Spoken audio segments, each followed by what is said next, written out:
అందరికీ praise the lord. క్రీస్తునందు ప్రియమైన స్నేహితులారా, ఈ దిన వాక్య ధ్యానాంశముగా యోహాను సువార్త 14వ అధ్యాయం 25-26 వచనాలు చదివి మనము ధ్యానం చేసుకుందాం.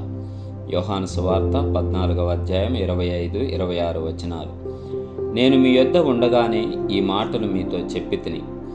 ఆదరణకర్త అనగా తండ్రి నా నామమున పంపబో పరిశుద్ధాత్మ సమస్తమును మీకు బోధించి నేను మీతో చెప్పిన సంగతులన్నింటినీ మీకు జ్ఞాపకము చేయను. ప్రియమైన స్నేహితులారా, ఈ వాక్యాన్ని మనం ధ్యానం చేసుకోవడానికి ప్రభువు మనకి కృప చూపించునుగాక. ఆమేన్. ముందుగా ఈ చదవబడిన మాటల్లో మనము గమనించాల్సిన విషయం ఏంటంటే, యేసుక్రీస్తు ప్రభుల వారు ఈ లోకము నుంచి ఆరోహణమయ్యి మన కొరకు పరిశుద్ధాత్మను పంపించినట్లు మనకి స్పష్టంగా తెలుస్తూ ఉంది.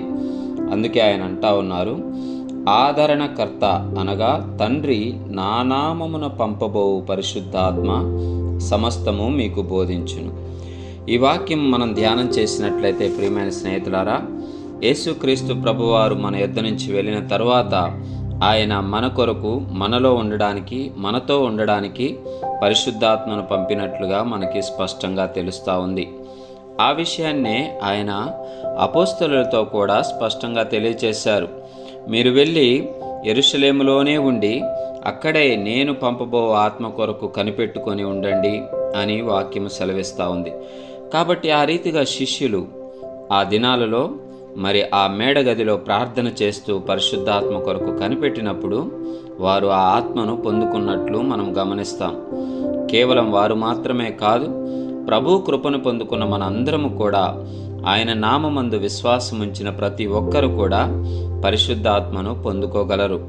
కాకపోతే మనము చేయవలసిన పని ఏంటంటే, ప్రాముఖ్యంగా ప్రభువుని ఆత్మ కొరకు వేడుకోవాలి, పరిశుద్ధాత్మ నింపుదల కొరకు ప్రార్థన చేయాలి. అప్పుడు ఆయన మనకు సమస్తము దయచేస్తాడు. ప్రాముఖ్యంగా ఈరోజు మనం నేర్చుకోవాల్సిన అంశం ఏంటంటే, పరిశుద్ధాత్మని యొక్క కార్యాలను ఈరోజు మనం చూడటానికి ప్రయత్నం చేద్దాం. చదవబడిన ఈ వాక్యంలో మనము గమనించినట్లయితే పరిశుద్ధాత్మ గురించి ప్రభు ఏమని చెప్తా ఉన్నాడు? తండ్రి నా నామమున పంపబో పరిశుద్ధాత్మ సమస్తమును మీకు బోధించును అని చెప్తా ఉన్నాడు. అనగా ప్రియమైన స్నేహితులారా, పరిశుద్ధాత్మ మనకి సమస్తము బోధించేటువంటి వాడుగా ఉన్నాడు.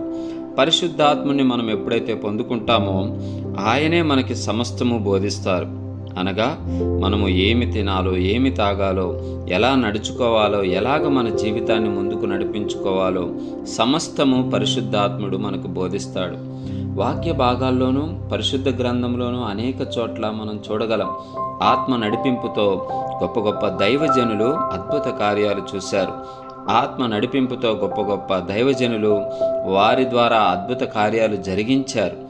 కారణం ప్రియమైన స్నేహితులారా, వారికి ఆత్మ సమస్తము బోధిస్తూ ఉండేది. పౌలును గమనించినట్లయితే అపోస్తలుడైన పౌలు మరి అపోస్తల కార్యములో చాలా చోట్ల చూస్తాం, పరిశుద్ధాత్మ పలానా చోటికి వెళ్ళడానికి నన్ను ఒప్పుకోలేదు, ఆసియాలోకి వెళ్ళి సువార్తను ప్రకటించడానికి పరిశుద్ధాత్మ అడ్డగించినాడు అని మనం వింటూ ఉంటాం. కొన్ని చోట్ల ఆయన వెళ్ళి పరిచర్య చేయటానికి ఆత్మ ఈ రాత్రి కనిపించి నాకు నడిపించింది అని పరిశుద్ధాత్మ గురించి పౌలు సాక్ష్యం ఇవ్వడం మనం చూస్తాం. కాబట్టి ప్రియమైన స్నేహితులారా, పరిశుద్ధాత్మ ఎప్పుడైతే మనతో ఉంటాడో ఆయన సమస్తము మనకు బోధిస్తాడని స్పష్టంగా వాక్యం సెలవిస్తూ ఉంది.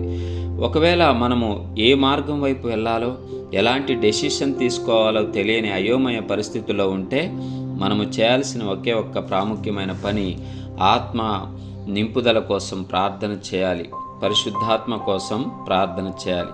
ఎప్పుడైతే పరిశుద్ధాత్మ సహాయము, పరిశుద్ధాత్మ యొక్క బోధ మనకు ఉండదో అప్పుడు మన ఆత్మీయ పయనము చాలా కుంటుపడుతుందని మనం జ్ఞాపకం చేసుకోవాలి. ప్రియమైన స్నేహితులారా, అదే వచనాన్ని మనము స్పష్టంగా చదివినట్లయితే పరిశుద్ధాత్మ వచ్చి మనకి సమస్తము బోధిస్తాడు అని అర్థమవుతా ఉంది.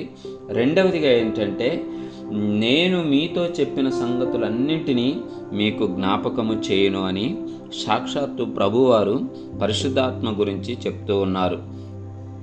అనగా ప్రియమైన స్నేహితులారా, యేసుక్రీస్తు ప్రభువారు మనకు ఏం బోధించారు, ఎలాంటి బోధలు వారు మనకి వినిపించారు, వాటన్నింటిని కూడా మనకి జ్ఞాపకము చేసేది మన కాన్షియస్ మైండ్ అనుకుంటాం, కానీ పరిశుద్ధాత్ముడే మనకి జ్ఞాపకం చేస్తాడు. ఎప్పుడైతే ఆయన యొక్క బోధలను మనకి తిరిగి జ్ఞాపకం చేస్తాడో మనము సరైన మార్గంలో నడిచే అవకాశము ఎంతగానో మనకు ఉంటుంది. ఎప్పుడైతే ఆ మాటలు మనకి జ్ఞాపకం లేవో మన జీవితంలో జరిగేటువంటి ఇబ్బందులు, పొరపాట్లు ఒకసారి మనం జ్ఞాపకం చేసుకుందాం. యేసుక్రీస్తు ప్రభువారి మాటలను మనకి జ్ఞాపకం చేయకపోతే పరిశుద్ధాత్ముడు మనం ఏమైపోతామంటే ధైర్యాన్ని కోల్పోతాం. అనగా ప్రభువారు చెప్పిన మాటల ద్వారా మనం ధైర్యం పొందుకున్నాం. ప్రభువారు చెప్పిన మాటల ద్వారా మనము భయాన్ని జయించాం. కానీ ఆ మాటలే మనకు గుర్తులేని సందర్భంలో మనము ఏమవుతామంటే ధైర్యాన్ని కోల్పోయిన వారం అవుతాం. కాబట్టి పరిశుద్ధాత్ముడు వచ్చి మనకు ఆయన మాటలు జ్ఞాపకం చేయడం ఎంతో ప్రాముఖ్యమైన విషయం. ప్రియమైన వారలారా, ఒకవేళ నీకు నీ సమస్యలో, ఇబ్బందుల్లో, ఇరుకుల్లో, బాధల్లో ఆయన మాటలు జ్ఞాపకం రాకపోతే నువ్వు ధైర్యాన్ని కోల్పోతావన్న విషయాన్ని మనమందరము ఎరిగే ఉన్నాం. ఎందుకంటే అనేక మార్లు మన సమస్యల్లో, ఇబ్బందుల్లో మనం ఆయన మాటలు జ్ఞాపకం లేక, ఆయన వాగ్దానాలు జ్ఞాపకం లేక మనము ధైర్యాన్ని కోల్పోయిన వారముగా ఉంటూ ఉన్నాం. అంత మాత్రమే కాదు, కానీ దేవుని మాటలు జ్ఞాపకం లేకపోతే మనకి జరిగే మరో పరిణామం ఏంటంటే మనము పాపము చేస్తాం. ప్రియమైన వారలారా, వాక్యము సెలవిస్తూ ఉంది కదా, దేవుని వాక్యం ఎప్పుడైతే మన హృదయంలో ఉంటుందో మనము పాపాన్ని అసహించుకుంటాం. పాపాన్ని అసహించుకొనడమే ప్రభువుని ప్రేమించడం అని వాక్యం సెలవిస్తూ ఉంది. కాబట్టి దేవుని మాటలు జ్ఞాపకం ఉండడం ప్రతి విశ్వాసికి అతి ప్రాముఖ్యమైన విషయం. ఒకవేళ నీ యొక్క దైనందిన జీవితంలో, నీ ఉరుకులు పరుగుల జీవితంలో ప్రభు మాటలు జ్ఞాపకం రావడం లేదు అంటే నీవు ఆత్మచేత నడిపింపబడడం లేదని జ్ఞాపకం చేసుకోవాలి ప్రియమైన స్నేహితుడా. కాబట్టి ఆత్మ నడిపింపు అనేది ప్రతి విశ్వాసికి చాలా ప్రాముఖ్యమైన ఆవశ్యకత ఎంతైనా ఉంది. మూడవదిగా చూస్తే, ఒకవేళ దేవుని మాటలు పరిశుద్ధాత్ముడు మనకి జ్ఞాపకం చేయకపోతే మనం ఏమైపోతామంటే విశ్వాసాన్ని కోల్పోతాం, నిరీక్షణ కోల్పోతాం. ఎందుకనగా దేవుని మాటలే మనలో విశ్వాసాన్ని నింపుతాయి. వాక్యం సెలవిస్తూ ఉంది కదా, వినుట వలన విశ్వాసము కలుగును, ఆ వినుట క్రీస్తును గురించిన మాటలే అని స్పష్టంగా చెప్తా ఉంది. కాబట్టి మనకి దేవుని మాటలు జ్ఞాపకం లేదంటే విశ్వాసాన్ని కోల్పోతాం. ఎప్పుడైతే విశ్వాసాన్ని కోల్పోతామో మన జీవితంలో నిరీక్షణకు ఆధారాన్ని కోల్పోయినట్టే ప్రియమైన వారలారా. మరి మనము మన యొక్క జీవితంలో దేవుని మాటలు జ్ఞాపకం చేసుకుంటూ ఉన్నామా? పరిశుద్ధాత్మ సమస్తము బోధించినప్పుడు ఆ పరిశుద్ధాత్మ బోధకు అనుగుణంగా మన జీవితం కొనసాగించుకుంటున్నామా అనే విషయాలు మనము ఎప్పుడు చెక్ చేసుకుంటూ ఉండాలి. నాలుగవదిగా మనం చూసినట్లయితే, పరిశుద్ధాత్ముడు దేవుని మాటలు జ్ఞాపకం చేయకపోతే మనం ఏమైపోతామంటే సాతాను మాటలు నమ్మేవారమైపోతాం. కాబట్టి పరిశుద్ధాత్ముడు దేవుని మాటలు జ్ఞాపకం చేస్తూ ఉన్నప్పుడు ఆ మాటలు మనలో పనిచేస్తాయి.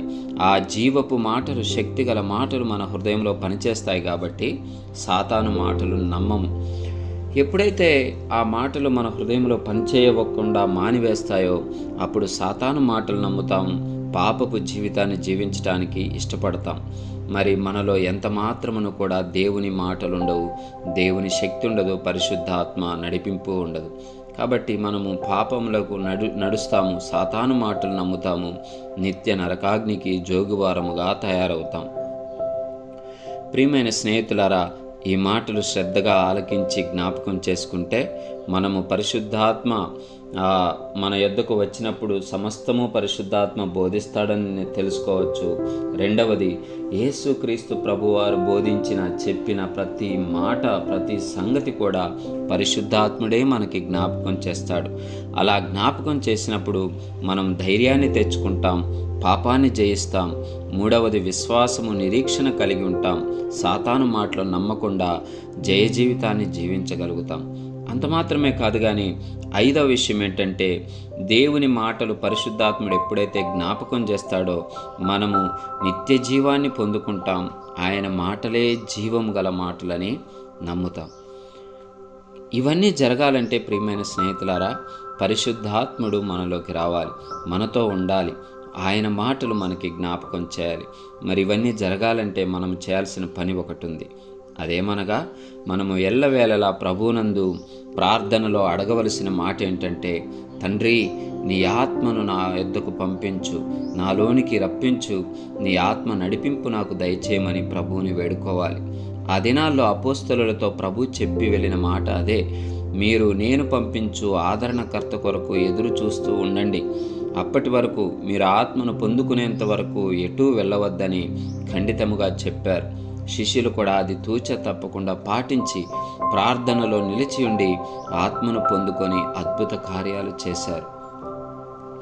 ఈరోజు మనం కూడా ఆత్మను పొందుకొని అద్భుత కార్యాలు చేయాలి అంటే మొదటిగా మనం ప్రార్థన చేయాలి, ఆత్మ కొరకు అడగాలి. అడుగుడి మీకు ఇయ్యబడును అని చెప్పిన మాట ఈ పరిశుద్ధాత్ముని కొరకే. మనము ఆత్మను అడిగితే ప్రభువు మనకి ఆత్మను దయచేస్తారు. ఆత్మ చేసే కార్యాలు ఇప్పుడు మనం చూసాం. మొదటిగా ఆత్మ సమస్తము మనకి బోధిస్తాడు. రెండవది, ఆత్మ ప్రభు మాటలు, ఆయన సంగతులు జ్ఞాపకం చేస్తాడు.